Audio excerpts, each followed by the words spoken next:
Eh bien, salut à toutes et à tous, c'est DarkGem. Aujourd'hui on se retrouve pour une nouvelle vidéo, une nouvelle critique de film, la première sur ma chaîne.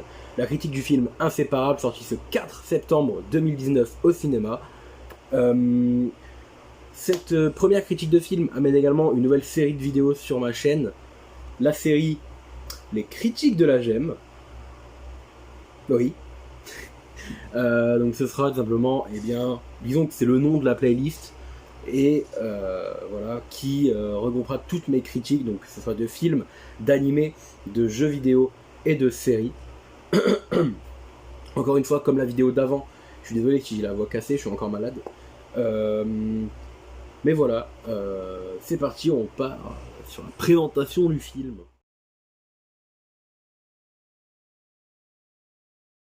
Inséparable, c'est quoi? Eh bien, Inséparable, ça raconte l'histoire de Mika, un escroc qui, suite à des problèmes avec son entreprise, des problèmes de fonds, je crois, ou je ne sais plus quoi, va faire un rapide tour en prison où il va faire la connaissance de Poutine, un détenu cinglé, genre complètement cinglé le gars.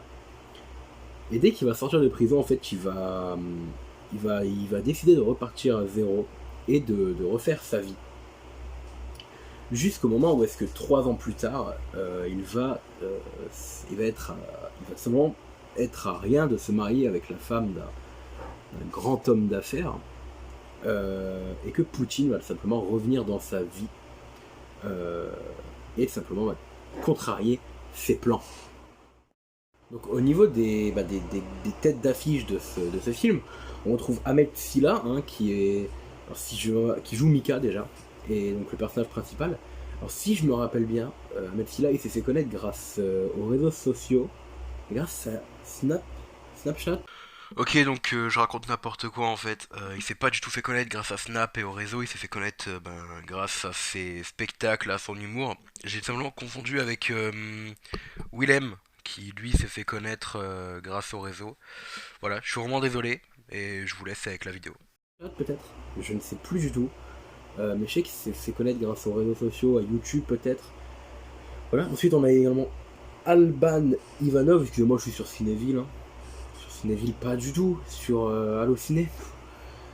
Alban Ivanov qui va donc jouer Poutine, donc qui est tout simplement le deuxième personnage principal de ce film, qui est très convaincant dans le rôle, hein. Vraiment il est très bon, il joue très bien. Et également, donc voilà, donc ça c'est vraiment les deux plus grosses têtes dans le film, hein. C'est vraiment les deux acteurs qui ont la tête du film. Mais également David Salès, qui est un acteur que je connais, que vous connaissez aussi j'en suis sûr. Et moi, je vois pas du tout dans quoi il a joué. Alors je vois sa tête, hein, je vois très bien à quoi il ressemble, mais je vois pas du tout dans quel film j'ai pu le voir. Donc si jamais j'arrive à retrouver, pendant que je ferai le montage, si j'arrive à le retrouver, je vous mettrai le film ou les films dans lequel je l'ai vu juste ici. Mais pour l'instant voilà, donc je l'ai noté parce que c'est quand même une grande tête et il m'a marqué, parce que je m'attendais pas à le voir dans ce film. Mais voilà. Ensuite on peut également retrouver d'autres personnages tels que la femme de Mika, la sœur de la femme de Mika, donc la belle-sœur de Mika, et le beau-père de Mika. Qu'est-ce que j'ai pensé du film? Alors déjà, est-ce un bon film français? Un bon film d'humour français? Parce que des bons films français, il y en a beaucoup. Mais est-ce un bon film d'humour français? Chose qui est beaucoup plus rare ces dernières années. Oui, c'est un très bon film français, et c'est vraiment un... Non, j'irais pas quand même dire très bon, mais il est vraiment bon. J'ai vraiment beaucoup aimé le film. Il y a beaucoup d'humour. Alors, justement, en fait, pendant tout le film, forcément, c'est un film d'humour. C'est-à-dire que du début à la fin, il y a de l'humour. Sauf que, là, voilà, à un moment, juste ici, là, vers deux tiers du film, il n'y a pas d'humour. C'est plat, en fait. C'est juste, je pense qu'ils ont essayé de faire avancer le scénario le plus possible. Et du coup, il y a quasiment pas d'humour, en fait, à un moment. Et c'est ce moment-là où est-ce que je me suis fait beaucoup chier. C'est-à-dire qu'à ce moment du film, je me suis fait énormément chier. C'est pas une révolution, hein. C'est un film qui est certes qui est quand même assez bon pour un film d'humour français pour une fois, quoi. Mais franchement, comparé à par exemple Qu'est-ce qu'on a fait au bon Dieu, qui est vraiment une bouse infâme, celui-ci est vraiment bon comme film et j'ai vraiment adoré. Donc comme je l'ai dit, il y a certains moments un peu plus longs, hein, surtout vers la fin du film. Il y a certaines scènes qui sont bien pensées. Je peux pas dire maintenant parce que là c'est la partie non spoil. Hein, je sais pas si j'ai précisé, mais c'est la partie non spoil. Hein. Je peux pas préciser exactement les scènes parce que ça vous spoilerait. Si vous voulez savoir, allez à la partie spoil. Voilà. Mais genre j'ai vraiment adoré surtout les acteurs. Je pense que c'est vraiment les acteurs qui jouent tout. Parce que vraiment justement je l'ai dit tout à l'heure, Alban Ivanov joue très bien le rôle du psychopathe et du dégénéré mental. Et c'est vraiment un truc qui est très cool. Mais le film n'a pas que des. Il n'a pas que des qualités. Hein. Il y a aussi des défauts. Par exemple, la musique. J'ai trouvé personnellement que la musique n'allait pas du tout. À certains moments, la musique n'allait pas du tout avec ce qui se passait. Par exemple, sans spoil, à un moment, on a Mika qui va simplement devoir aller chercher une genre de mallette. Cette scène, j'en parlerai dans la partie spoil, mais qui va devoir aller chercher une genre de mallette en fait. Et cette mallette, ce moment où est-ce qu'il va la chercher, où est-ce qu'il effectue un petit peu des trucs, eh bien, on va avoir une musique en arrière-plan, une musique assez électro. Et cette scène, avec la musique, ça collait pas du tout en fait. Genre, il y a vraiment des moments où est-ce que la musique, j'étais en mode, ben non, ça va pas du tout en fait. Et ça, c'est vraiment assez. C'est vraiment assez chiant en fait. J'aime pas trop quand la musique ne colle pas au thème. Mais sinon, voilà, c'est un film assez cool. On a déjà vu des dizaines de fois ce procédé, hein, ce truc de quelqu'un revient dans ta vie et là tout part en couille. Alors je sais plus exactement dans quel film il y en a. Là maintenant j'en ai pas, mais encore une fois, si au montage ça revient, il y en aura qui apparaîtront à l'image. Mais là je vois pas du tout ce qu'il pourra avoir. Mais voilà, c'était un film très cool, moi j'ai kiffé. Et donc maintenant on va passer à la partie spoil pour vous parler un petit peu des scènes que j'ai kiffé. Et voilà.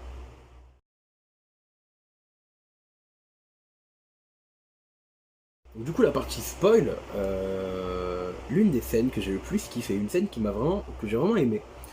C'est en fait à un moment, Mika va devoir rendre 200 000 euros à l'équipe des bandits. Donc en fait, il va y avoir une équipe de bandits au début du film qui vont lui dire ouais, écoute, tu nous donnes 50 000 euros avant ce soir et si on ne les a pas, eh bien on te découpe et on te fait rentrer dans une valise et on montre des images.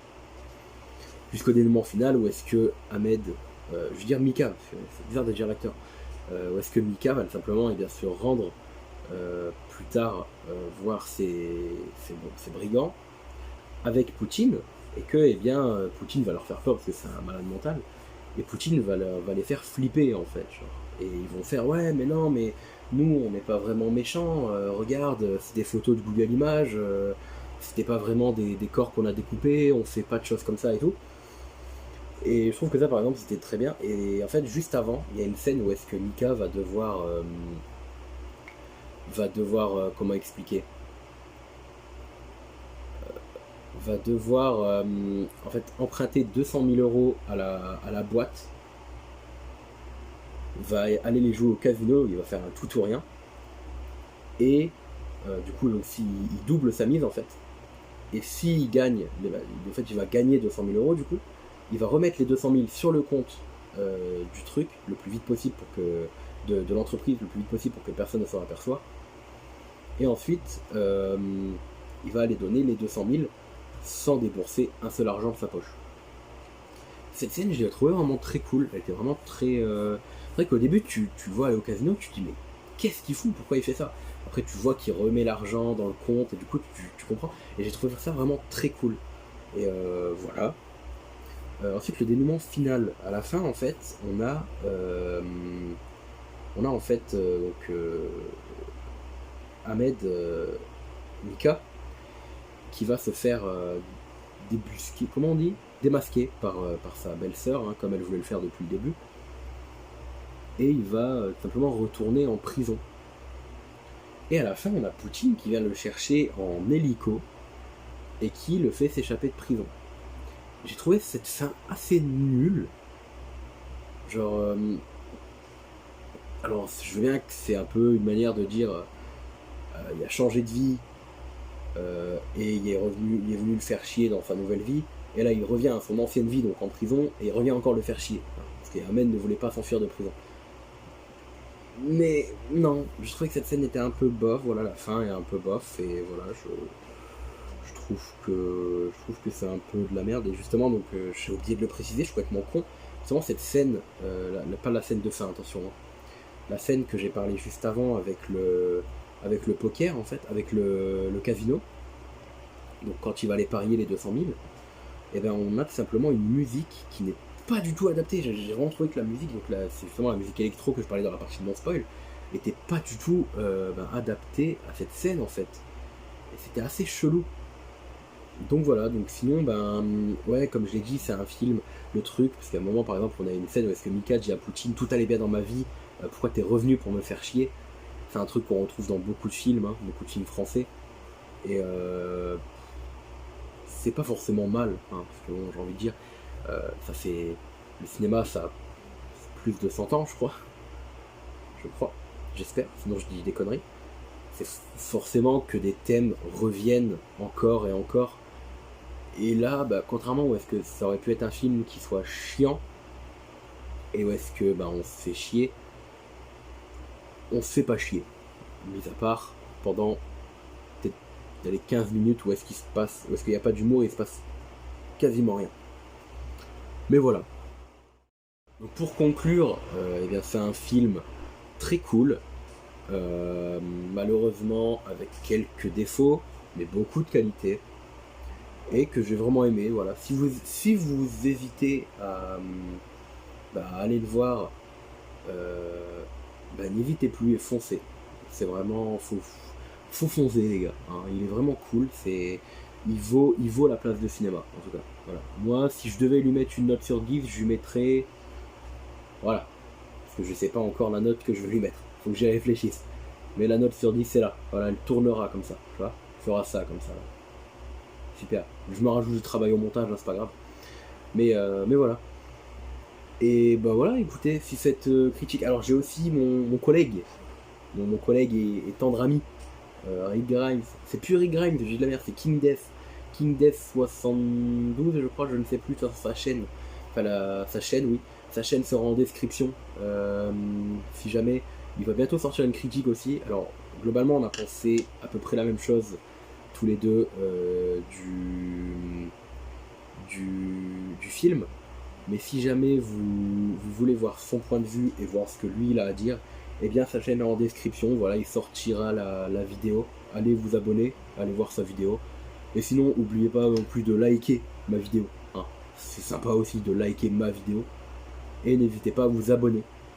Voilà, il y a un petit tuto ici qui apparaît. J'arrête de faire ça. Il y a un petit tuto qui apparaît ici pour vous abonner, enfin qui a déjà disparu au moment là. Et donc, eh bien, abonnez-vous, likez, commentez. Si vous avez vu ce film, dites-moi dans les commentaires ce que vous pensez de cette vidéo. Et puis, j'ai envie de vous dire, tchuss!